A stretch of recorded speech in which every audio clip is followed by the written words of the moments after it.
Hello friends, how are you. चलिए, तो इस लेक्चर में हम आगे कंटिन्यू करेंगे कूलम्ब्स लॉ पे। कूलम्ब्स लॉ के बारे में हमने प्रीवियस लेक्चर में पढ़ा था, डेरिवेशन वगैरह भी करा था, फॉर्मूला भी ऑब्टेन किया था। तो इस पर्टिकुलर लेक्चर में हम उससे आगे की तरफ मूव करेंगे, जैसे कि properties of Coulomb's law and numericals वगैरह डील करेंगे। ठीक है, चलिए तो स्टार्ट करते हैं कूलम्ब्स लॉ आगे के लिए। तो एक बार मैं आपको रिकॉल करा दूं, कूलम्ब्स लॉ में क्या था कि अगर दो कोई चार्ज है, that is charge Q1 and Q2। Let's assume दो चार्ज है Q1 and Q2। Q1 Q2 दो चार्ज है, उन दोनों के बीच का डिस्टेंस या सेपरेशन क्या है, r है ना। There are two charges which are placed r distance from each other, दोनों के बीच का डिस्टेंस r है। तो उसकी वजह से हमें जो इलेक्ट्रोस्टैटिक फोर्स मिला था, कूलम्ब्स लॉ एक्चुअली क्या करता है, कूलम्ब्स लॉ इलेक्ट्रोस्टैटिक फोर्स के बारे में बताता है कि हाउ टू ऑब्टेन और how to calculate electric force due to two charges. Charges must be point in size. Point size charge कहने का मतलब दोनों के बीच का जो सेपरेशन है वो बहुत ज्यादा हो चार्ज बॉडी के रेडियस या साइज के मुकाबले, है। अगर दोनों के बीच का जो डिस्टेंस जो ज्यादा हो, इसके साइज ये तो हमने ऐसे ही बना रखा है, लेकिन साइज काफी छोटा होगा इसके डिस्टेंस के, दोनों के डिस्टेंस के बीच के बराबर, है ना। सेकेंड थिंग, चार्ज रेस्ट में होना चाहिए, है।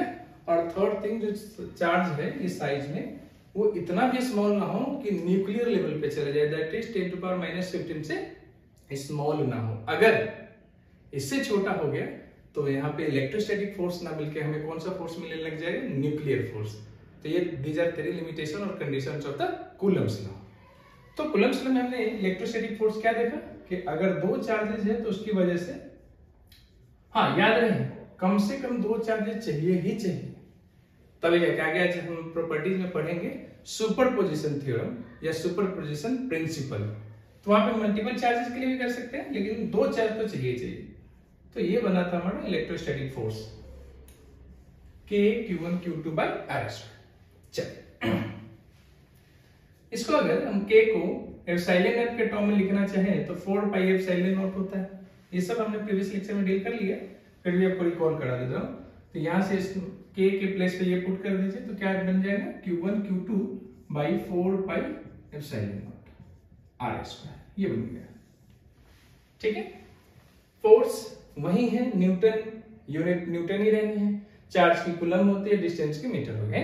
यहां से आपको हो सकता है कि एप्सिलॉन नॉट के बारे में पूछ दे कि उसका डायमेंशन या फिर यूनिट क्या होगा। ठीक है, तो ये भी हम कर लेंगे, लेकिन अभी हम फिलहाल करने जा रहे हैं किसके बारे में, properties of electrostatic force. Coulomb's law ने जो इलेक्ट्रोस्टैटिक फोर्स के बारे में डिस्कस किया है, तो उसमें क्या क्या उसकी प्रॉपर्टीज है, बेसिक प्रॉपर्टीज क्या क्या है, वो सारे हम डिस्कस कर लेते हैं। ठीक है, तो हेडिंग लगा लेते हैं,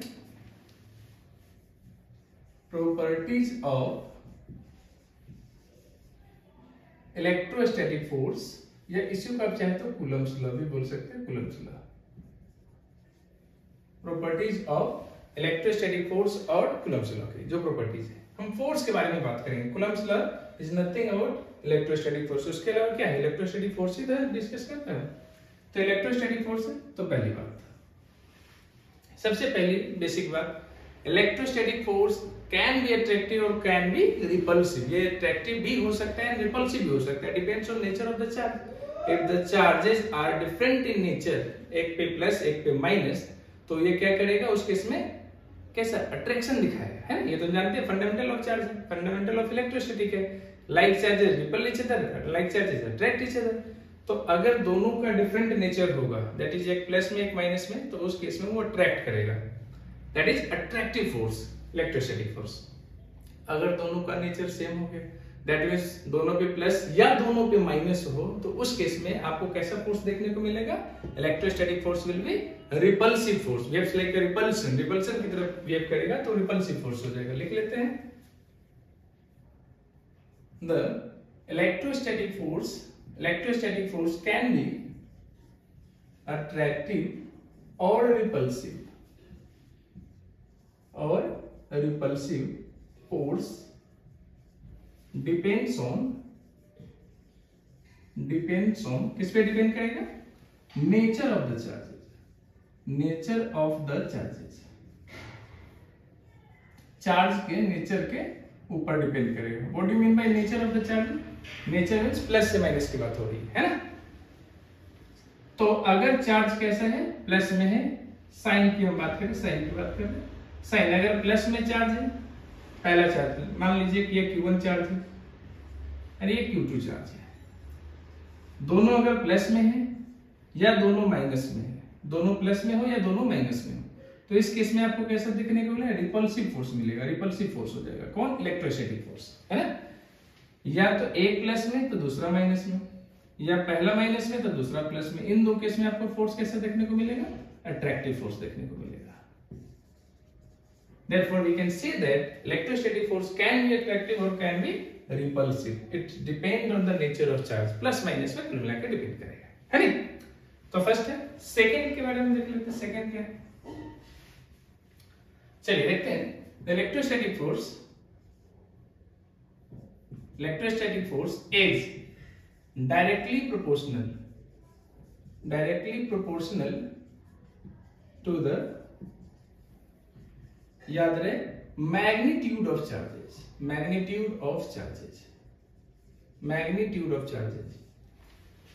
चार्ज नहीं, मैग्नीट्यूड, बिना प्लस माइनस को ही हमें पुट करना है, क्योंकि force is a vector quantity, तो उसमें डायरेक्शन क्या है, प्लस माइनस से लेना है ना। वो हम देख लेंगे किस तरीके से, जैसे यहाँ पे देखा ना, दोनों अगर प्लस में रिपल्सिव, दोनों माइनस में तो भी रिपल्सिव, एक प्लस एक माइनस में तो अट्रैक्टिव।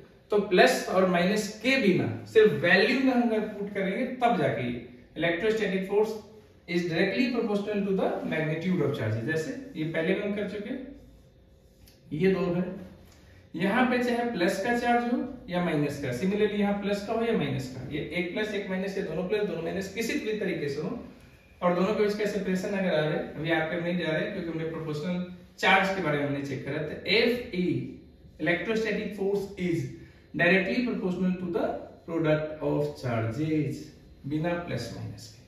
बिना प्लस माइनस के ही हमने देखना है क्या, कि चार्ज के साथ ये कैसा रिलेशन दिखाता है, डायरेक्टली प्रोपोर्शनल। चार्ज की वैल्यू चेंज करेंगे, फोर्स की वैल्यू चेंज हो जाएगी। चार्ज को जैसे हम इंक्रीज कर दिए, फोर्स इंक्रीज हो जाएगी। चार्ज को अगर हम डिक्रीज कर देते हैं, फोर्स डिक्रीज कर जाएगा, है ना। तो यहाँ पे दो चार्जेस है, दोनों के प्रोडक्ट है, जो प्रोडक्ट है उसके साथ डायरेक्टली प्रोपोर्शनल है। समझ में? कुल मिला के कहने का मतलब Q1 या Q2 दोनों में से किसी को इंक्रीज करेंगे तो उसके रिजल्ट में आपको Fe इंक्रीज होता दिखेगा, दोनों में से किसी को भी डिक्रीज करेंगे तो उसके रिजल्ट में आपको Fe डिक्रीज होते दिखेगा, है ना। ओके, तो अब नेक्स्ट प्रॉपर्टीज की तरफ मूव कर लेते हैं। चलिए नेक्स्ट प्रॉपर्टी क्या होगा, तो इलेक्ट्रोस्टैटिक फोर्स इज, या electrostatic force shows inverse square law, या they follow inverse square law। ये inverse square law को फॉलो करता है, कैसे, तो देख लीजिए।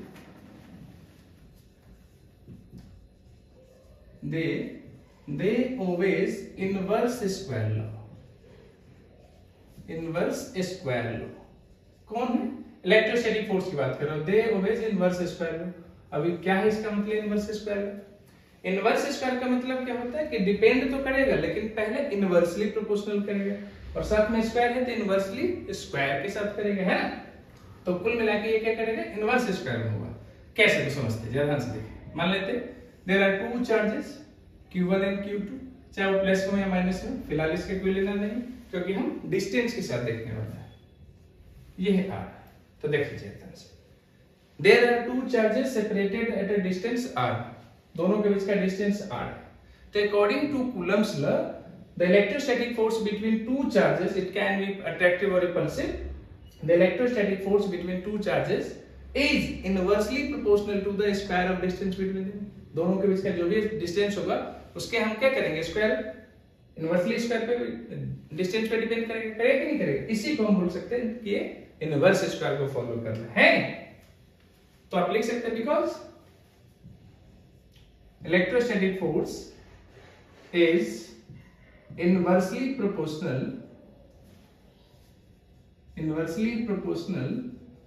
to the distance, square of distance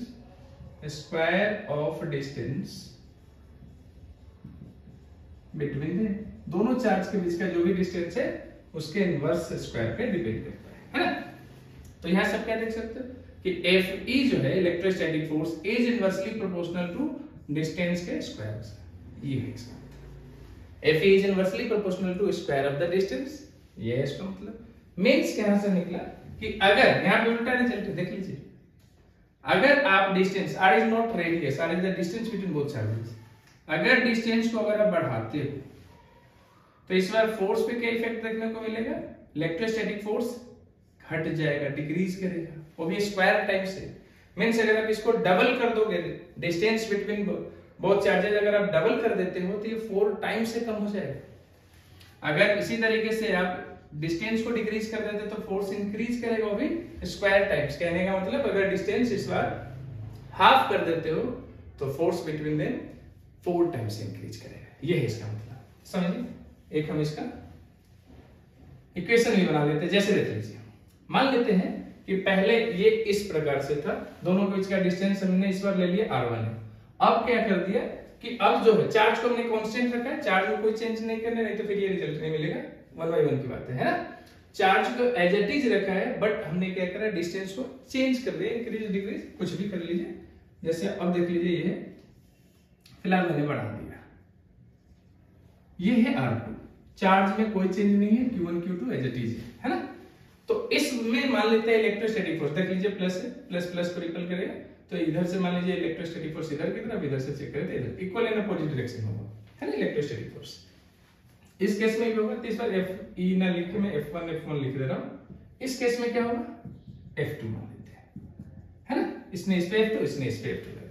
कुल मिला के जब दो चार्जेस था, दोनों के बीच सेपरेशन है, दोनों के बीच जो डिस्टेंस था r1, तो उस केस में इलेक्ट्रोस्टैटिक फोर्स क्या हो गया, F1। अब क्या है, दोनों के बीच का डिस्टेंस r2 कर दिए, तो इलेक्ट्रोस्टैटिक फोर्स बिटवीन चार्जेस क्या होगी, F2। तो इस बार हमें क्या निकालना है, बस ये निकालना है कि F1 और F2 में क्या रिलेशन है। तो F1 F2 के लिए हम देख लेते हैं। तो F1 आप क्या लिखने वाले हैं, K Q1 Q2 by R1 square. ये आप नहीं भी लिखते तो चलता, क्यों, इनवर्स स्क्वायर लॉ है ना, तो इनवर्स स्क्वायर लॉ के अकॉर्डिंग चलिए लिख लिए। तो फर्स्ट F2 की अगर हम बात करें तो क्या लिखेंगे, K Q1 Q2 by R2 square. अब चलिए सेकंड को फर्स्ट से डिवाइड कर दीजिए, तो F2 अपॉन F1 लेफ्ट में हो जाएगा, राइट में क्या होगा, K Q1 Q2 upon R2 है। देख लीजिए F2 के लिए देख लीजिए R2 का स्क्वायर है ना, और उसके अपॉन में क्या चला जाएगा, देख लीजिए K Q1 Q2 upon R1 का square, K Q1 Q2 K Q1 Q2 चला गया। तो अगर आप यहां से देखना चाहेंगे तो क्या लिख सकते हैं, ये R1 ऊपर चला गया है ना, तो R1 का स्क्वायर अपॉन R2 का स्क्वायर। तो यहां से आप क्या देखने को मिला आपको, F2 upon F1 is equal to R2 upon R1 का होल स्क्वायर। ये सुनो, F2 upon F1 is equal to R2 upon R1 का होल स्क्वायर, यही तो है इनवर्स स्क्वायर लॉ। देख लीजिए, सॉरी उल्टा लिख दिए, R1 अपॉन R2 देख लीजिए, F2 के साथ R1, F1 के साथ R2, F2 R1 F1 R2, inverse है, उल्टा है, ये 2 तो ये 1, ये 1 तो ये 2 है, और साथ में कैसा है, स्क्वायर में भी है, इसीलिए बोलते हैं इनवर्स स्क्वायर लॉ। अब यहां से देख लीजिए कि अगर हम डिस्टेंस को डबल कर दें, देखिए 1 कौन है, जो इनिशियल था, पहले जो था उसको हम 1 लिखेंगे, ठीक है ना। अब R1 means initial distance, R2 means जो बाद में फाइनल डिस्टेंस, फाइनल जो कुछ चेंज करके था, दोनों के लिए 1 F2 की बात करेंगे तो फाइनल जो फोर्स है वो क्या है, या न्यू फोर्स क्या है वो है। 1 की बात करेंगे तो ओरिजिनल या प्रीवियस वाला जो था वो है। अगर डिस्टेंस डबल करेंगे तो कौन, यहाँ पे 2R लिखेंगे, 2R1 तो R1 R1 कैंसिल आउट। चलिए क्वेश्चन कर लेते हैं ना, उससे आपके लिए आसान होगा समझना। चलिए ये भी कर लेंगे। अब देख लीजिए क्वेश्चन क्या लगता है, if the distance between two charges, अब चार्जेस चाहे इक्वल हो या डिफरेंट हो डजंट मैटर, दोनों केस में सेम रहेगा, तो क्या फर्क पड़ेगा, है कैंसिल आउट हो ही जाएगा। if the distance between two charges changes by 4 times, then what will be the new force, new electrostatic force if original was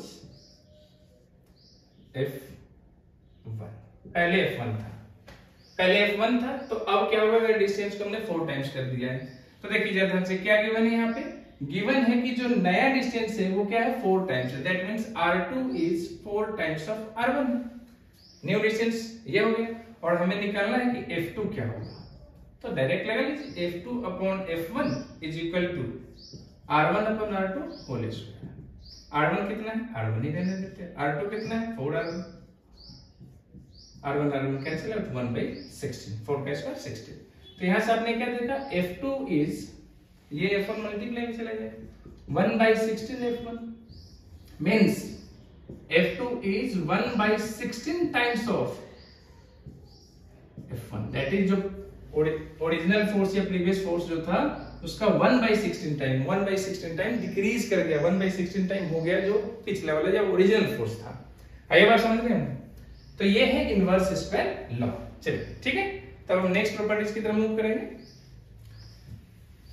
चलिए उसके अलावा क्या कर सकते हैं, ये हम जानते हैं कि ये मीडियम पे डिपेंड करता है। इसके लिए मैंने प्रीवियस लेक्चर में आपको बताया भी था डाइलेक्ट्रिक कांस्टेंट, वहां पे हमने देखा भी था कि कैसे डाइलेक्ट्रिक कांस्टेंट पे डिपेंड हो जाता है, चेंज कर जाता है। क्यों मीडियम पे डिपेंड करता है, बिकॉज जब हम एक मीडियम से दूसरे मीडियम में ले जाएंगे तो मीडियम की वजह से जो constant electric constant that is के या एप्सिलॉन नॉट, ये चेंज होता है। एप्सिलॉन नॉट क्या है, epsilon not is the permittivity of the free space और एयर और vacuum.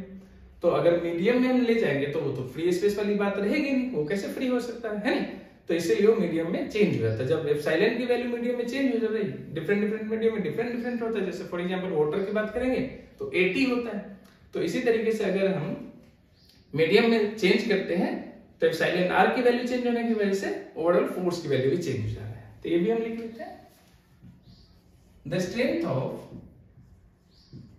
Electrostatic force depends on medium, depends on medium. इसी के लिए हमने डाइलेक्ट्रिक कांस्टेंट भी पढ़ा था, है ना, डिपेंड्स ऑन मीडियम, मीडियम पे डिपेंड करता है। मैं इस तरह ध्यान से देखिए कि अगर एक सिस्टम है चार्ज का जिसमें हमने दो चार्जेस लिए हैं, Q1 है एंड Q2 है, ये दोनों फिलहाल एयर में, एयर में वैक्यूम में सेम ही है क्योंकि एप्सिलॉन आर दोनों केस में बने लेके चलते हैं। उन दोनों के बीच का सेपरेशन डिस्टेंस हमने आर ले लिया, ठीक है। अब इसको कहां ले जाना है, किसी मीडियम में पुट कर दीजिए, किसी मीडियम में जब आपको शूट करे। तो अभी हम इसको क्या ले जा रहे हैं, इस चार्ज को, सेम सेपरेशन है, सेम चार्ज है, कोई चेंज नहीं किया, सिस्टम पहले जैसा था वैसे ही, इसमें कोई चेंज नहीं हुआ। सिर्फ अंतर क्या है कि पहले ये एयर में था, अब ये एयर में ना होकर मीडियम में, किसी भी मीडियम में, एयर के अलावा वाटर, अल्कोहल वगैरह किसी में भी, बस ये एयर या वैक्यूम में फ्री स्पेस में नहीं है। तो यहाँ पे जो इलेक्ट्रोस्टैटिक फोर्स होगा वो क्या बनेगा, अब के में तो नहीं लिख सकते हैं क्योंकि ऑब्वियस बात है के में तो पता ही नहीं चलेगा कि क्या चेंज हो रहा है। तो इस बार हम लिखेंगे Q1 Q2 by 4 pi epsilon naught r square है, this is first equation.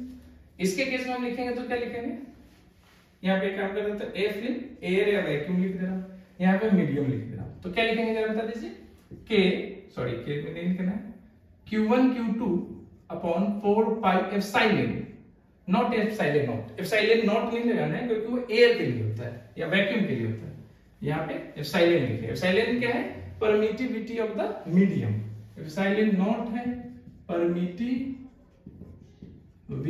Of free space, whereas epsilon is permittivity of medium, ये मीडियम के लिए। चलिए क्लियर है, अब दोनों को आप डिवाइड कर लीजिए, मीडियम ही तो निकालना है, एयर में तो अपने को पता है मीडियम में निकालना है, तो एफएम अपॉन एफपी कर लीजिए, डिवाइड कीजिए। चलो लिखिए जरा, Q1 Q2 upon 4 pi epsilon r square, इसमें भी Q1 Q2 अपॉन वाला ऊपर चला जाएगा तो 4 pi epsilon naught r square. देख लीजिए Q1 Q2 कैंसिल आउट, ठीक है, 4 pi cancel out, r square cancel out. तो यहां से आपने क्या देखा, Fm upon Fv is equal to क्या मिल गया अपने को, एप्सिलॉन नॉट अपॉन एप्सिलॉन, ये आप देख सकते हैं, है नहीं, क्या मिल गया आपको, एप्सिलॉन नॉट अपॉन एप्सिलॉन। अब जरा ध्यान से देखिए, या इसी को हम ऐसे लिखते हैं क्योंकि एप्सिलॉन आर क्या होता है, epsilon r is the ratio of force in vacuum and force on medium, ना कि उल्टा। तो एप्सिलॉन आर क्या होता है, एप्सिलॉन आर की अगर हम बात करें तो force in vacuum upon force in medium, इसके हिसाब से देखेंगे तो उल्टा है, तो एप्सिलॉन अपॉन एप्सिलॉन नॉट है ना, और इसी को हम बोलते हैं एप्सिलॉन आर, वैल्यू लिखो, है ना। तो यहां से अगर हम देखें तो ये 1/एप्सिलॉन आर हो गया कि नहीं हो गया, ये क्या हो गया 1/एप्सिलॉन आर। पीछे से यहां से देख सकते हैं, क्योंकि एप्सिलॉन अपॉन एप्सिलॉन नॉट क्या होता है, एप्सिलॉन आर, यहां पे उल्टा एप्सिलॉन नॉट ऊपर एप्सिलॉन नीचे, देयरफॉर एफएम कितना हो जाएगा, यहीं से देख सकते हैं एफएम कितना होगा, तो इसके नीचे चला जाएगा एप्सिलॉन आर, चाहे यहां से देख लीजिए, तो Fv upon epsilon r. Force in medium जो है वो क्या हो जाएगा, force in vacuum upon epsilon r. तो कुल मिलाकर जो फॉर्मूला बना वो क्या बना, मीडियम में अगर हमारे को लिखना है, चलिए मीडियम में, तो वैक्यूम में तो हम जानते हैं वैक्यूम में क्या फॉर्मूला, ये लिख लीजिए आराम से, Q1 Q2 by are square आप लिख सकते हैं, बाद में एप्सिलॉन आर से डिवाइड कर लीजिए, या Q1 Q2 दोनों में से जो आपको सूट करे उससे आप लिख सकते हैं 4 पाई एप्सिलॉन नॉट, ये तो रहेगा एयर में लिखने के लिए, साथ में एप्सिलॉन आर भी आ जाएगा, आर स्क्वायर पहले से था। This is the formula force in medium, medium के केस के लिए, या इसी को आप चाहे तो कैसे लिख सकते हैं, force in medium is equal to K Q1 Q2 upon r square, तो एप्सिलॉन आर पहले लिख लीजिए इनटू आर स्क्वायर कर दीजिए, दोनों जो आपको सुटेबल लगे, ये आसान देखने में लगता है। एप्सिलॉन नॉट एप्सिलॉन आर दो है इसमें से दिए, इसमें और इसमें अंतर क्या है कि आपको एप्सिलॉन नॉट की जो वैल्यू है अगर आप इसकी हेल्प से करेंगे तो फिर वही 1/4 पाई एप्सिलॉन नॉट पुट कर लेना, क्योंकि ऐसे आप पुट करो तो थोड़ा सा लेंदी हो जाएगा, तो इससे अच्छा है कि आप 1/4 पाई एप्सिलॉन नॉट, ये जो 1/4 पाई एप्सिलॉन नॉट जिसकी वैल्यू 9 × 10⁹ ये पुट कर लीजिए, यहां से तो k की वैल्यू डायरेक्टली लिखी है 9 × 10⁹ है ना। चलिए होप यहां तो कोई दिक्कत नहीं होगा। तो नेक्स्ट प्रॉपर्टी जो हम कर लेते हैं, समझ गए। तो पहले इसी में अगर कोई मीडियम है, फॉर एग्जांपल अभी इसके बारे में थोड़ा सा और देख लेते हैं, अगर कोई दो चार्ज का सिस्टम है, दोनों के बीच का डिस्टेंस ये है, इसको अभी ये एयर में, मान लेते एयर में हमने कैलकुलेट करा, नेट फोर्स आ गया कितना, मान लेते 100 न्यूटन आ गया। अब इन दोनों को लेके हमने वाटर में डिप कर दिया, वाटर में इस सिस्टम को एज इट इज पुट कर दिया, जिसकी वजह से ना तो उसके चार्ज पे कोई इफेक्ट है और ना ही उसका डिस्टेंस चेंज हो। तो उस केस में जो फोर्स 100 न्यूटन इन एयर था वो अब जाके 100/80 हो जाएगा, बिकॉज एप्सिलॉन आर से डिवाइड होगा, और epsilon r in the case of water is 80 है, इस वजह से 80 टाइम्स डिक्रीज कर देगा। तो कुल मिला के the strength of electrostatic force is depends on medium. कुल मिला के जो है एप्सिलॉन आर से डिवाइड हो जाएगा, उतना टाइम्स कम हो जाएगा, जितना भी epsilon r in the medium है उससे आपको डिवाइड कर देना है, ये है उसकी कहानी, समझ में आई? ओके, तो अब नेक्स्ट में हम चलते हैं। नेक्स्ट होगा, ये एक सेंट्रल फोर्स है या फिर एक लाइन ज्वाइनिंग फोर्स है। सुपरपोजिशन प्रिंसिपल को मैं बाद में डील करूंगा, क्योंकि उसमें बहुत उस पे न्यूमेरिकल भी साथ में हम करेंगे, है ना। सुपरपोजिशन प्रिंसिपल जो है वो सबसे ज्यादा इंपॉर्टेंट है, तो इसको बाद में डिस्कस करेंगे, पहले सबको बेसिक को कर लेते हैं।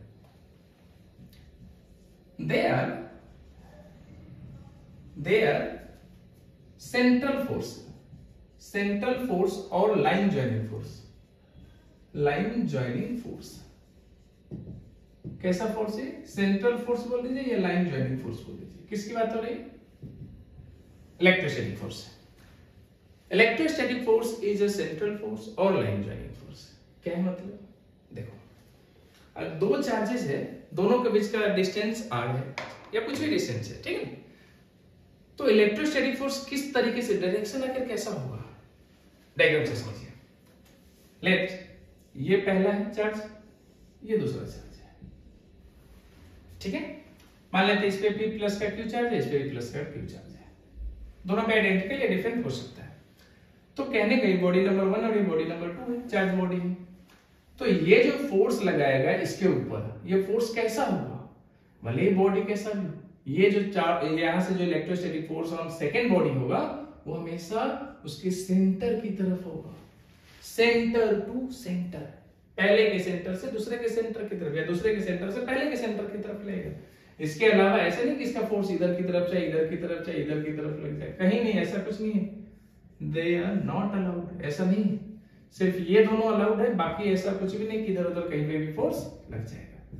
तो electrostatic force are central forces या electrostatic force is a line joining force. ये कैसे है, लाइन ज्वाइनिंग, देखो एक लाइन को ज्वाइन करने वाले, दोनों चार्ज बॉडी को ज्वाइन करने वाले जो लाइन है सिर्फ उसी पे एक्ट करेगा, कहीं पे भी नहीं। दो चार्ज को ज्वाइन करने वाला या सेंटर टू सेंटर में लगने वाला फोर्स है, इसीलिए हम इसे सेंट्रल फोर्स या लाइन जॉइनिंग फोर्स कहते हैं। ठीक है, और कहीं पे भी नहीं, चार्ज है, चार्ज की वजह से फोर्स बन गया, फॉर्मूला वही रहेगा, force is equal to k q1 q2 by r square, इसमें कोई चेंज नहीं।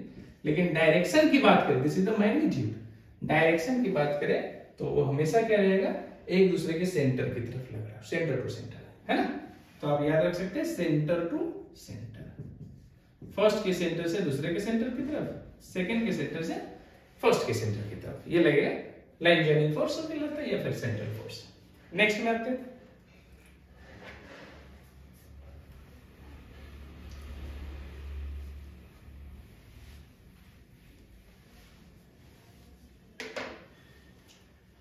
चलिए नंबर नेक्स्ट की अगर हम बात करें तो दे आर कंजर्वेटिव फोर्सेज।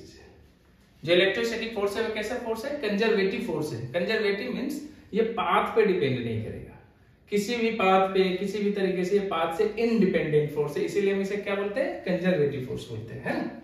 तो दे आर, इलेक्ट्रोस्टैटिक फोर्स की बात करें, they are conservative force, conservative force.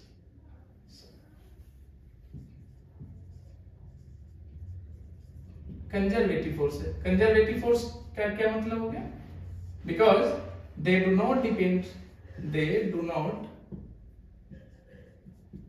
Depend on path, ये पाथ पे डिपेंड नहीं करता। पाथ तो छोड़िए, मैंने तो सिर्फ एक ही बोला है कि यही सिर्फ इसका सेंट्रल फोर्स होने की वजह से लाइन जॉइनिंग फोर्सेस, अगर ये दो चार्ज बॉडी है और ये उसका सेंटर है तो सेंटर टू सेंटर होगा, ऐसा तो हो ही नहीं सकता कि इस तरीके से, इस तरीके से, या इस तरीके से, कुछ इस तरीके से उसका हो सकता है, या हम ऐसे चले गए, ऐसा कुछ नहीं होने का, सिर्फ यही अलाउड है, बाकी सब तो अलाउड ही नहीं, कोई अदर तरीके से तो है ही नहीं। तो ये तो कहते हैं, ये तो सेंट्रल फोर्स, सॉरी, ये तो कंजर्वेटिव फोर्स होना ही होना था, क्योंकि लाइन सिर्फ और सिर्फ सेंटर टू सेंटर वाला अलाउड है, बाकी सब में तो अलाउड ही नहीं है। इसलिए पाथ पे डिपेंड बोले या अदर कोई पाथ होता ही नहीं है दोनों से में, तो ये मस्ट है कि कंजर्वेटिव फोर्स होगा, because they do not depend on path, path पे डिपेंड नहीं करने की वजह से एक ऐसा फोर्स है, कंजर्वेटिव फोर्स है, समझ में। तो चलिए नेक्स्ट प्रॉपर्टी की तरफ, नेक्स्ट क्या हो जाएगा, कंजर्वेटिव सुपरपोजिशन को इसके बाद डिस्कस करेंगे, क्योंकि उस पे बेस्ड सारे न्यूमेरिकल्स वगैरह सब करेंगे, वो बड़ा सा है, तो पहले हम बेसिक कर लेते हैं। नेक्स्ट इज क्या हो जाएगा, they are non contact force, they are non contact force. What do you mean by non-contact? Non-contact क्यों? क्योंकि इसको एक्सपीरियंस करने के लिए दोनों बॉडी को कांटेक्ट में आने की जरूरत नहीं है, ये विदाउट कांटेक्ट भी एक्सपीरियंस किया था, like a magnetic force. Magnetic में जब आप दो मैग्नेट को लाते हैं तो ऐसा थोड़ी कि दोनों के बीच का फोर्स चेक करने के लिए आपको बिल्कुल उसको चिपकाना ही पड़ता है, नहीं, दोनों दूर से फील होने लग जाता है। जैसे आप यहाँ पे रख रखे हैं और उसका पोल डिफरेंट है, पोल अगर डिफरेंट है तो उसके इसमें आप क्या देखोगे, तो फटाक से अपनी तरफ खींचता है एक दूसरे को, और पोल सेम है तो वो दूर करना चाहता है, तो दूर से ही कुछ एक रेंज के बाद वो जितना बड़ा मैग्नेट का साइज है उसके हिसाब से वो दूर से ही आपको पता चल जाएगा कि वो रिपल करना चाह रहे हैं या अट्रैक्ट करना चाह रहे हैं, है नहीं। तो इसी को हम बोलते हैं नॉन कॉन्टेक्ट। तो लाइक मैग्नेटिक फोर्स क्या है, like magnetic force, magnetic force की तरह इलेक्ट्रोस्टैटिक फोर्स भी कैसा है, एक नॉन कॉन्टेक्ट फोर्स है। जैसे ये है दो चार्जेस, तो इसकी वजह से जो इलेक्ट्रोस्टैटिक फोर्स बना,